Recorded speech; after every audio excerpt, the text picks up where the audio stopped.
Not many films can expertly combine creeping dread, explosive violence, and action movie quips in a way that's completely off the wall but that also works. This was accomplished in the 1998 film Deep Rising, possibly the craziest movie you've ever seen.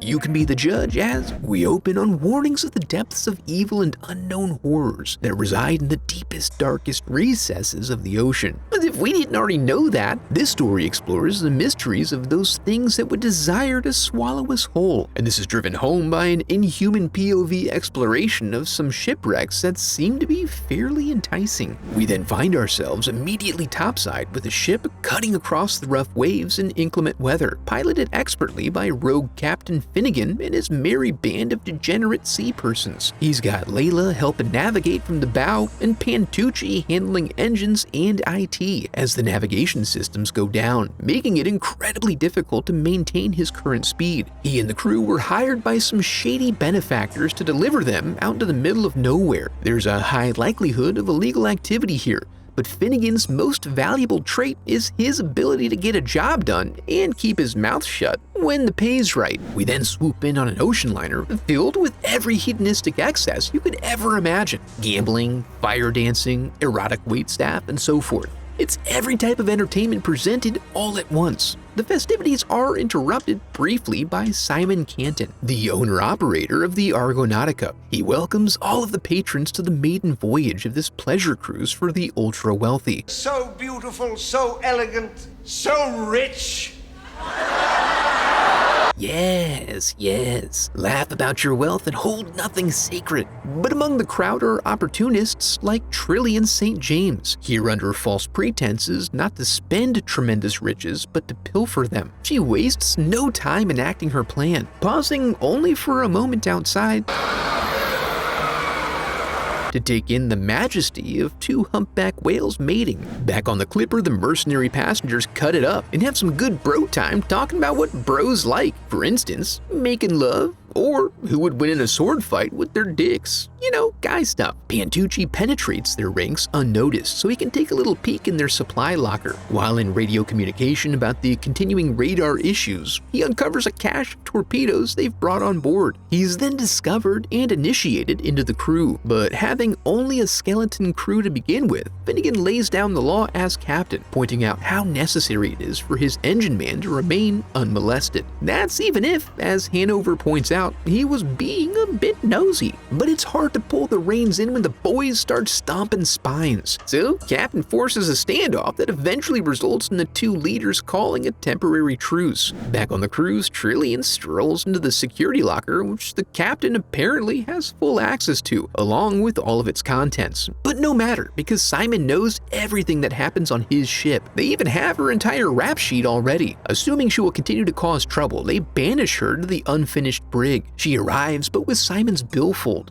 Luckily for her, there is an abundance of rations to keep her energized throughout her trip. On the Hercules, Pantucci's getting raw-dogged in the face while the whole cabin bounces. The gang tries to sort out what's up with all those torpedoes he found. Speaking of which, Mulligan is busy at work arming them, which requires him to give her a little sugar to get her going. And in the main barracks, Hanover introduces them to some bitchin' firepower. On the bridge of the Nautica, a shady gentleman is busy uploading the firmware via the mainframe CD-ROM interface, but appears to have used a corrupted file. This produces an impossible result, the complete failure of all the ship's systems. Luckily, the sonar system was analog, so it was unaffected and is being put to good use, picking up something huge approaching them from below. As its proximity is counted down, they all brace themselves. When distance hits zero, they suffer a significant seismic event that rocks the whole ship terribly. Luckily, it only shaves off 5 to 7% of their customer base, which is still within allowable parameters per the service department. Once everyone gets their wits about them, they immediately stampede like wild beasts. The danger is still unknown, but we do observe a woman duck away into the head and eventually suffer a fate we all secretly fear. The boys are 22 minutes out from their destination, and they are installing an on-deck torpedo launcher. This falls outside the gentleman's agreement Finnegan made with them, but they're unable to sort it out before coming across an abandoned life raft, which is catastrophic at full speed. Finnegan shuts her down to prevent further damage and to give give them a chance to triage repair needs. At the present moment, however, Hercules appears to be dead in the water. Layla then lays eyes on something in the distance that Pantucci zooms in on to reveal the ocean liner we've come to be familiar with. They think this is the perfect opportunity to collect some much-needed materials. However, the Mercs take over as this was their destination. Tooch and Finney are to accompany Hanover in the away party, while Layla works on repairs under supervision. They leverage their super advanced military buoy tech to gain access and climb aboard. Then they go pounding down the halls, balls slapping their thighs, guns throbbing in their hands as they grip them tighter and tighter, and they explode into the atrium to show these civilians who's boss. Except the room is totally vacant, other than for the blood pooling all over. When the elevator comes to life, they wait with bated breath, only to find out that they were indeed baited. It's so strange, the life rafts are still here, but no matter how ready they are to boot stomp someone, they don't find any people. But this is a mystery for another day, as they're here for the vault, so they split up and enact the plan. Then we see that Trillian has managed to survive in isolation and is now waking up from her food coma. Deciding it would be best to not be imprisoned, she bridges a couple of hot points and earns her release. Back on the Hercules, Layla's hard at work closing up the hole when she begins to hear strange noises. After assessing that it must be coming from her captor, she returns to heating up this one steel plate. But then, a grody old man enters her hole. It's quite distressing, and so she fails to observe a present danger and is dragged into the water. Old Billy thinks she must be fooling around instead of working, so he heads down there to practice his leadership skills. But his fate, for now, is left to our imaginations. The Alpha team arrives on the bridge where they continue to find no one, while the others have reached the engine room to find supplies. They continue to attempt to make sense of what might have happened and also learn each other's communication styles, so they can more intimately relate to one another. T-Ray hears a strange noise and decides to go off looking for something he can shoot. He wanders the halls, completely distracted by the thought of how badass he must look right now, although the feeling is somewhat diminished when he's ambushed by some tubing. Despite an elevated awareness after this false alarm, he still gets snatched up by an unknown entity, and the walls are pasted with his insides. Mamuli isn't sure if this is a joke or who is to blame for it until stuff starts shaking. Trillian shows back up in the vault room, which is where the Mercs are going. She gets cheeky with Hanover, so he puts her up against the wall. This provides just enough distraction so that when Vivo keycards in, he doesn't catch Simon before getting his wig split. Then, after a casual retaliatory civilian execution, finally open a dialogue. Unfortunately, all Simon can do is sputter about things and whatnot. This actually coincides with reports from Mamuli, who is still somehow incredulous about the presence of unspecified things in the water. But then, something drags him all over the place before turning him into a pink mist.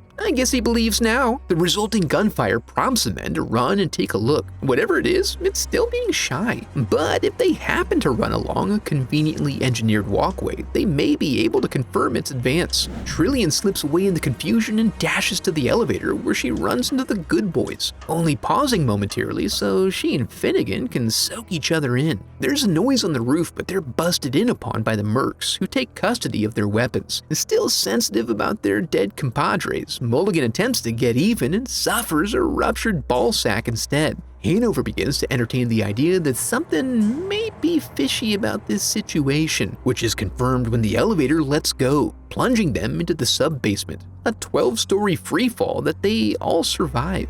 But they emerge into a blood-soaked hallway filled with mostly digested corpses, and if you thought that was bad, the ship starts breathing. Hanover now adopts a more open weapons policy, as it is becoming clear that he will need all the help he can get. There are a few moments of quiet that then explode into violence as they are chased back to the shaft. They exit the other side of the service elevator and wind up in the locker room. Finnegan very sharply makes Simon as Hanover's inside accomplice and presses for a solution to the disabled communication systems. But they're totally melted, so there will be no calls for help. But why, you may wonder? Well, you have no idea, but it's just the overhead. On a ship of this size, he needed an out, and he was paying for insurance, so they owed him.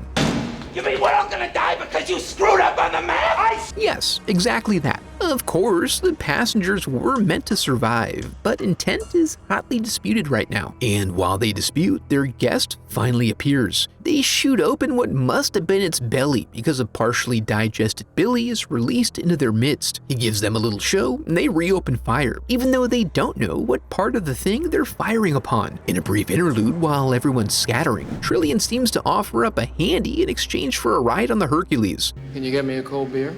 But Finnegan's a gentleman. Then they get a close-up of one of their pursuers, a mindless, blind hunting and consuming machine. Finnegan takes a good long look before Trillian unloads on that mother and they run off. The gang converges on a catwalk just in time to watch the captain get folded up and drawn through a grate. Then they all start busting. It's all so confusing. Luckily, Simon knows a bunch about the deep ocean and suggests these are relatives of a smaller sea creature that tends to get bigger at greater depths. If so, these bad boys are taking their victims alive, sucking them dry, and excreting the leftover skellies. I'm not sure if this info really changes anything for them, but Finnegan now asserts his intent to get to his ship, leaving Hanover to be a follower or die. They make it halfway through the steam room before the lights go out, so they have to take it slow and steady, but in the end, they only find one way to go. Finnegan volunteers to scout ahead with Hanover and Mulligan as backup, and despite the tense situation, it really couldn't have gone better. They don't send the signal back yet, but the stragglers are forced to advance. They have a pretty successful round of injuring it before proactively heading under. Mason takes up the rear, putting him in a predictably vulnerable position. Luckily, he has the wherewithal to arm a plasma charge beforehand,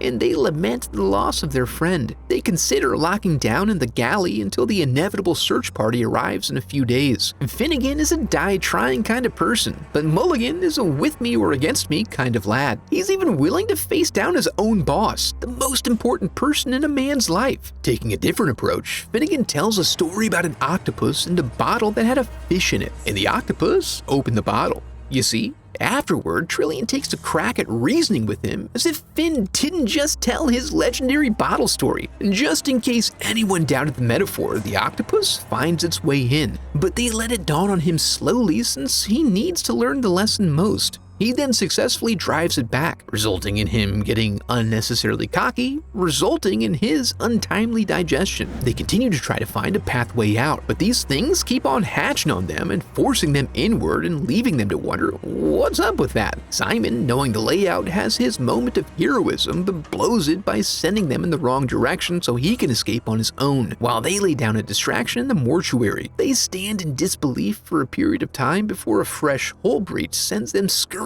down the halls in different directions, trying to outrun the floodwaters. Somewhere in this whole process, Tooch has taken on voice inflections that have made him too annoying to live. Feed him! All I got is a wet stick of gum and a breath mint! What are we gonna feed him? So Hanover tries to sacrifice him for the greater good, but he manages to tuck away into a dumbwaiter. At that moment, some of them emerge above deck and a few bolts of lightning reveal an island nearby. While inside, Pantucci's looking for a place to take a rest due to his new leg hole, but Hanover shows up to ruin it. He's acting awfully strange, and we pull back to discover that he's buried up to his taint in deep ocean graboid. Recognizing the look on his face to be one of pleading, Pantucci gives him the whole-ass gun instead of just one bullet. But it all balances out as he takes a pot shot at his homie, which actually was the only bullet, so he damns himself to a slow and uncomfortable death. Back on the Hercules, the plan is put into motion. Trillian is to go acquire an emergency jet ski. Finnegan gently caresses the torpedo they intend to use, and after Pantucci pops back up, he is tasked with trying to get something going in the engine room, despite the terrible news that there's no sign of Layla on board. In the bay, Trillian finds the keys but is confronted by Simon, who's still greedy for a solo escape. He chases her down a hall while firing flares at her. The boys see the light put off by the flares and go in after her to find out what's up. Simon does manage to circle around and capture Trillian. Since the gig is up, she coughs up the keys. But now Simon is feeling kind of curious about murder. Despite their closeness, Finnegan busts in and blasts away. Luckily, he has his gun set to auto miss, as he just wants to scare him a little. Everything explodes around them as they stand in awe of the awesome power of the central torso portion of this large creature. But the gawking results in Finnegan getting snatched up before they can escape. Luckily, the thing wants to take a little peek at its prize. What are you looking at? giving Finn a chance to pop that sucker's eye open, allowing them to escape. When they return, Pantucci is gone, and he never removes his lucky hat, so you know it's for real. While they go back for the jet ski, Simon sees his chance to stow away, and in his desperation, leaps off and only suffers a simple open compound spiral fracture of the shin, and he loses his glasses. Back in the cargo bay, Finnegan attempts to get a running start, but they're cut off.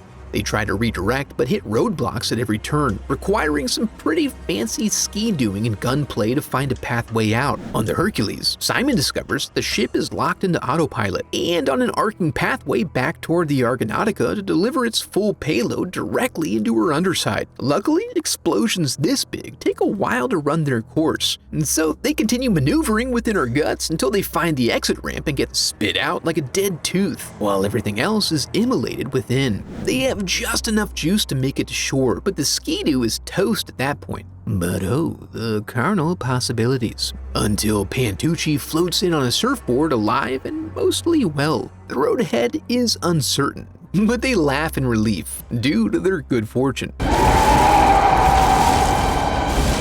Yes, the deep ocean is more strange than outer space, and best left to wallow in its darkness. If that wasn't too much for you, be sure to check out this video next. Now that we're here, I want to congratulate you for making it to the end of the video, and affirm that you are a very special person because of it. And if you enjoyed the video, I would love for you to become a part of the channel by subscribing. Thanks for watching.